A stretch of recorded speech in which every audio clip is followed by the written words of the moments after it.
Hello friends, welcome to my channel legal logics. I hope you all are doing well.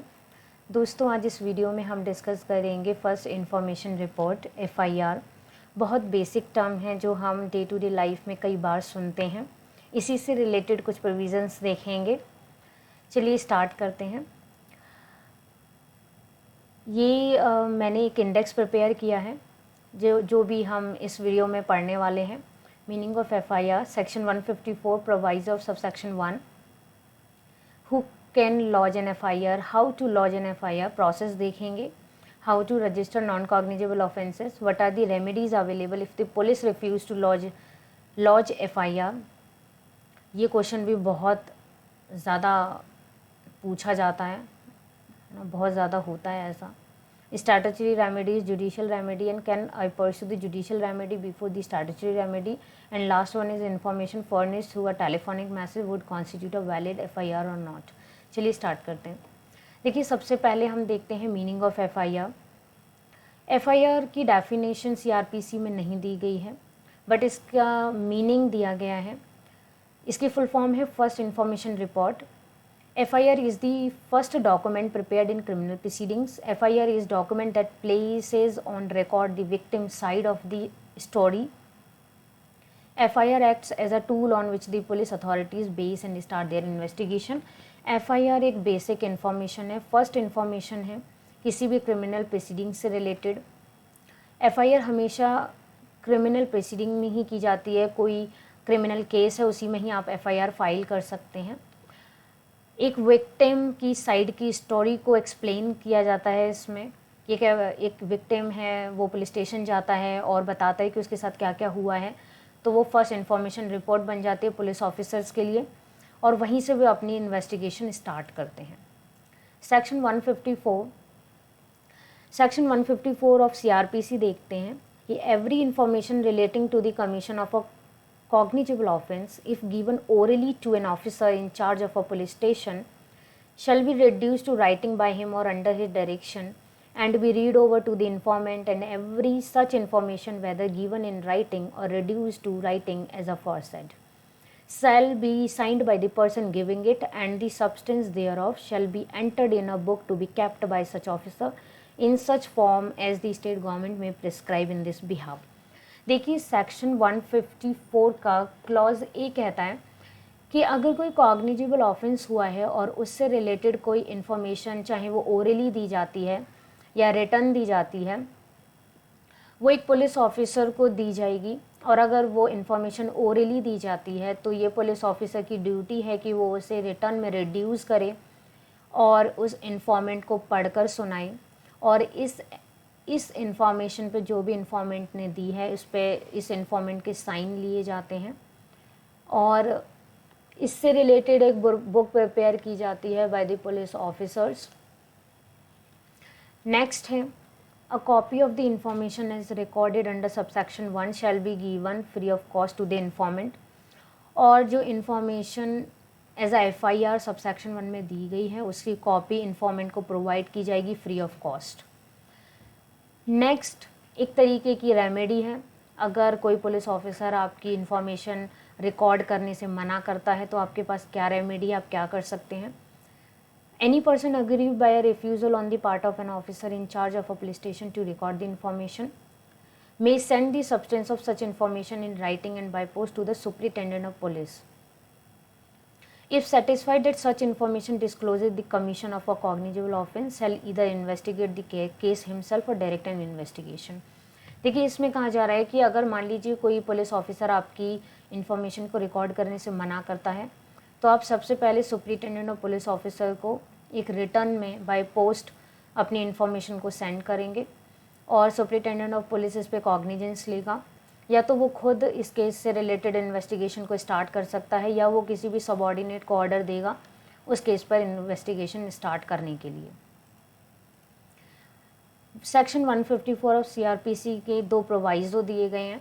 पहला प्रोवाइज़ो कहता है कि अगर मान लीजिए कोई क्राइम वेमेन के अगेंस्ट कमिट किया जाता है under the section 326A through 326B and so on, ये सभी सेक्शन रिलेटेड हैं to the rape, to against the dignity of the women, against the adultery and acid attack, ये सभी section उसी के बारे में बात करते हैं। तो अगर कोई क्राइम वेमेन के अगेंस्ट कमिट किया जाता है इन सभी सेक्शन के अंडर, तो उससे रिलेटेड इन्फॉर्मेशन एक विमेन पुलिस ऑफिसर ही रिकॉर्ड करेगी।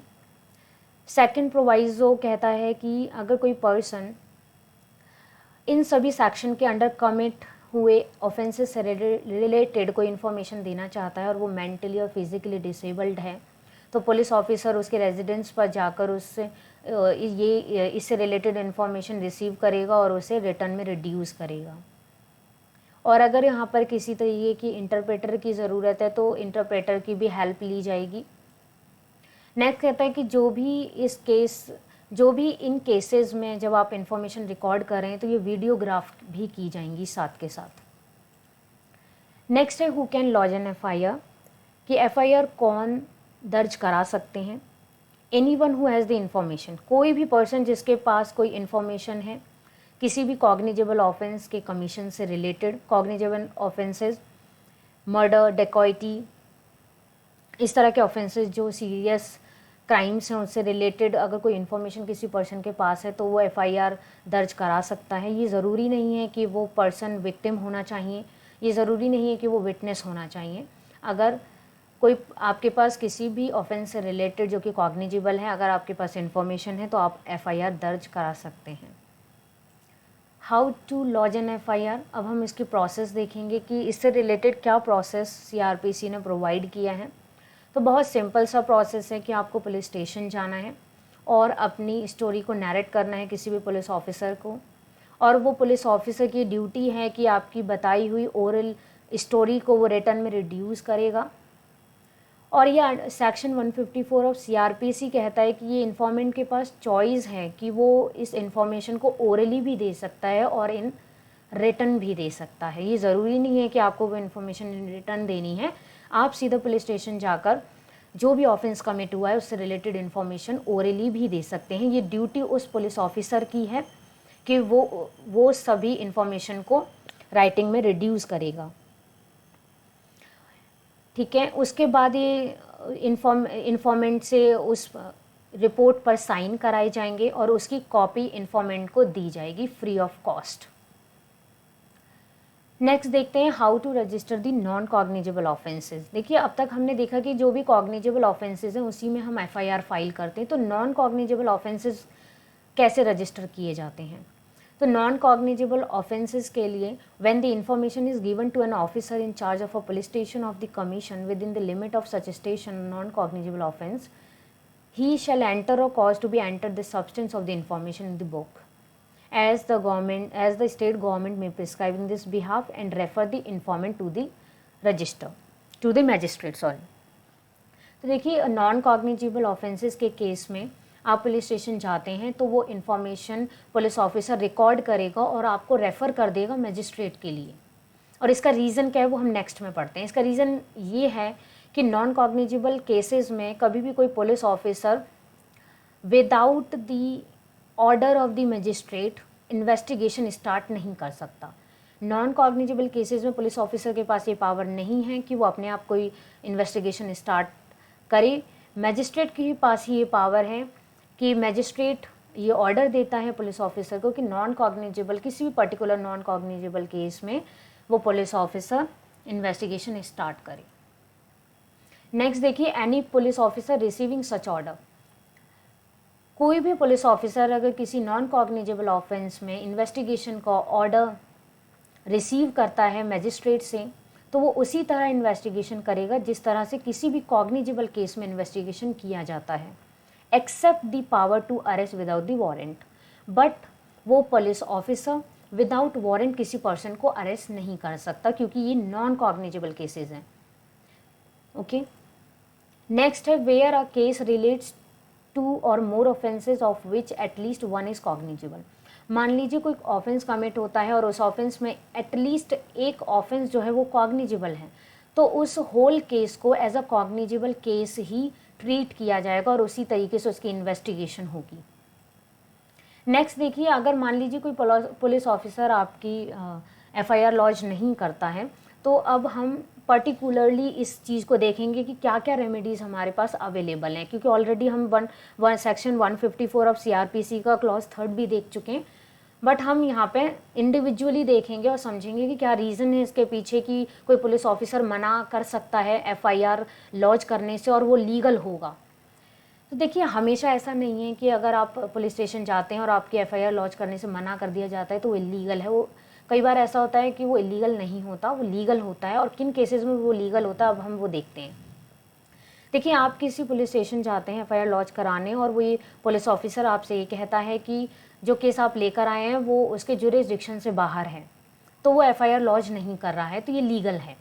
सेकंड, अगर मान लीजिए वो केस जो आप लेकर गए हैं वो नॉन कॉग्निजेबल है नेचर में और उस पर्सन की लीगल कैपेसिटी नहीं बनती कि वो इस केस में कोई कॉग्निजेंस ले सके, तो इन केसेस में जो है कोई भी पुलिस ऑफिसर आपकी FIR को लॉन्च करने से मना कर सकता है और ये लीगल है और जस्टिफाइड है। नेक्स्ट देखिए, फिर भी अगर आप FIR कराने गए हैं और जुरिस्डिक्शन के केस में आपसे मना किया जाता है कि आप यहाँ पे FIR नहीं कर सकते, तो ये मैंडेटरी हो जाता है उस पुलिस ऑफिसर के लिए। वो उस इंफॉर्मेशन को रिटर्न में रिकॉर्ड करेगा और जहाँ भी प्रॉपर जुरिस्डिक्शन बनता है उस प्रॉपर पुलिस स्टेशन को आपका इन्फॉर्मेशन को फॉरवर्ड कर देगा। और ये चीज़ सिर्फ कॉग्निजेबल ऑफेंस में ही की जाती है, नॉन कॉग्निजेबल ऑफेंस में ऐसा नहीं किया जाता।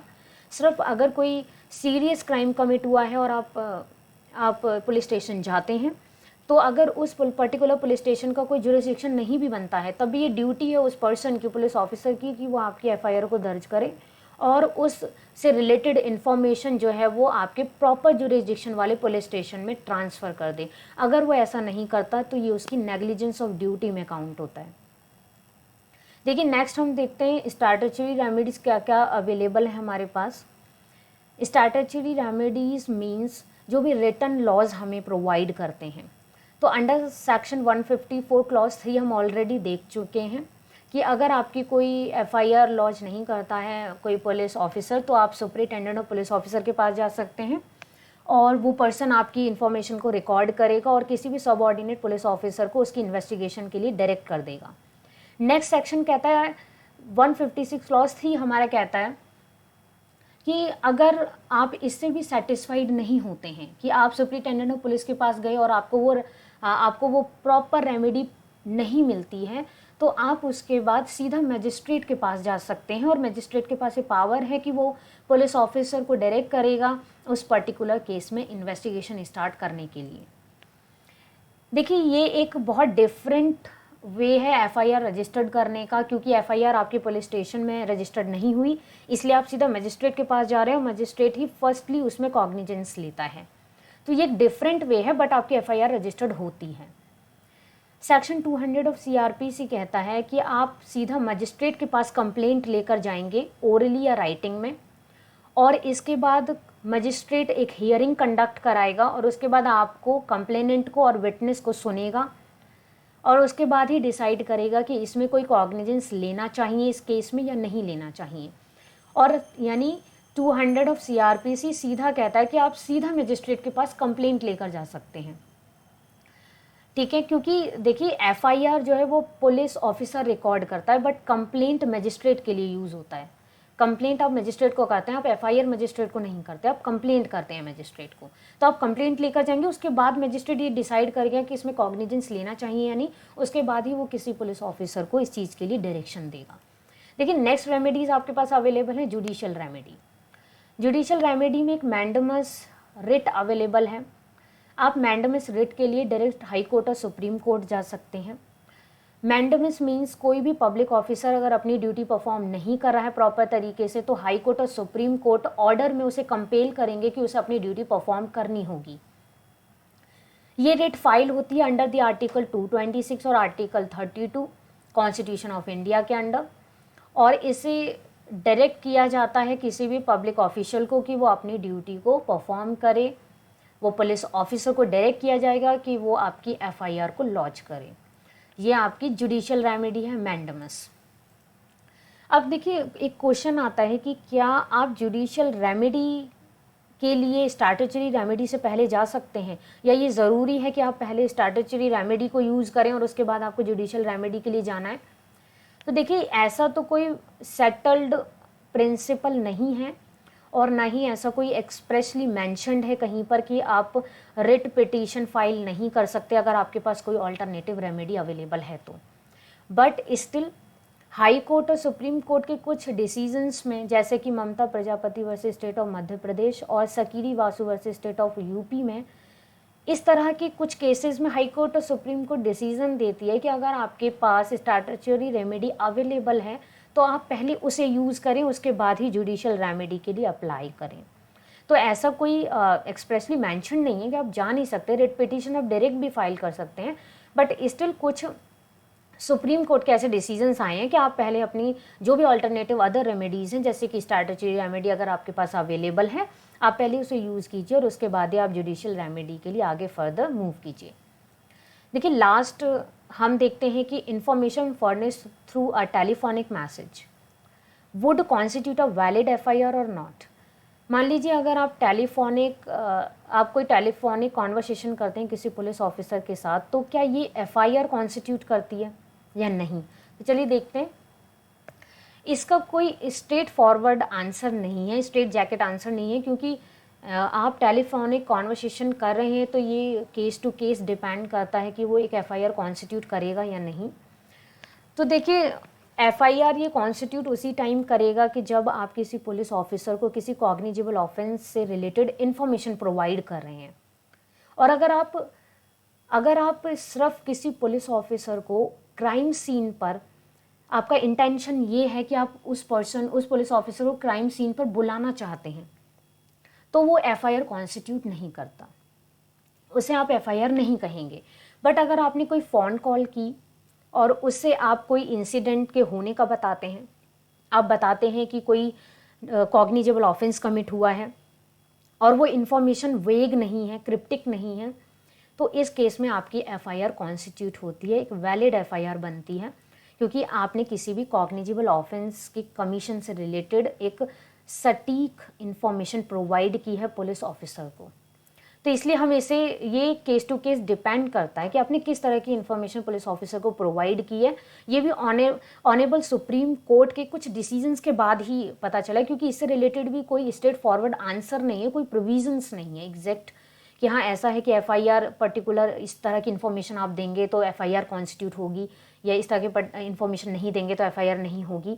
तो ऐसा नहीं है, ये डिपेंड करता है केस टू केस। तो इसलिए कोई भी ऐसी फ़ोन कॉल जब आप किसी भी कॉग्निजेबल ऑफेंस के कमीशन से रिलेटेड इन्फॉर्मेशन दे रहे हैं तो वो आपकी एफआईआर कॉन्स्टिट्यूट करती है। बट अगर आप किसी पुलिस ऑफिसर को जस्ट ये इन्फॉर्मेशन दे रहे हैं क्राइम सीन पर बुलाने के लिए, या आपकी इंटेंशन है उस पुलिस ऑफिसर को क्राइम सीन से रिलेटेड बस इन्फॉर्मेशन, बेसिक इन्फॉर्मेशन आप कुछ दे रहे हैं, तो वो एफआईआर कॉन्स्टिट्यूट नहीं करती है। Thank you for watching this video. I hope this video will help you. Thank you so much.